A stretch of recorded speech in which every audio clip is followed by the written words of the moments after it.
This is the combat application tourniquet, or the CAT. This is pretty much one of the most famous circumferential arterial tourniquets in the world. This system was developed a long time ago and has gone through several generational updates. The current most recent update is the Generation 7 CAT tourniquet. This system has a windlass device to apply the circumferential pressure. The windlass is then secured inside the C-clip, and then the time tab again is applied over there to ensure that the windlass doesn't come undone. We're going to place the tourniquet approximately 4 fingers above the injury site. So on this occasion, we'll imagine we've lost the leg at the knee. We're going to place the tourniquet approximately 4 fingers proximal to that site. I'm going to place the tourniquet around the limb.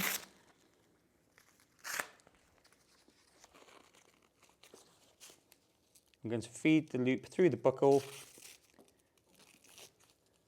And what I'm going to do now is I'm going to use the windlass as effectively a T-bar. I'm going to take the other side of the tourniquet band and I'm going to pull tight with 2 opposing pressures, taking as much slack out of the system as I can. I'm going to pull that as tight as I can.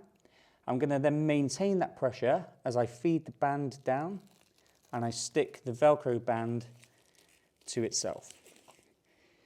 It's really important at this stage to get as much slack out of the system before we even begin to twist the tourniquet windlass. Otherwise, that will just cause unnecessary pressure through the system and it could result in a failure. At this point, what I like to do is address this big long tail, which could get caught, could be a snag hazard, and it actually could cause the tourniquet to become dislodged. So I quickly pass it through the C-clips and keep it out of the way, and then I'm going to apply my pressure through the windlass. As I start to twist the windlass bar, this is going to apply circumferential pressure, and I'm going to twist the bar as many times as required to stop the bleeding.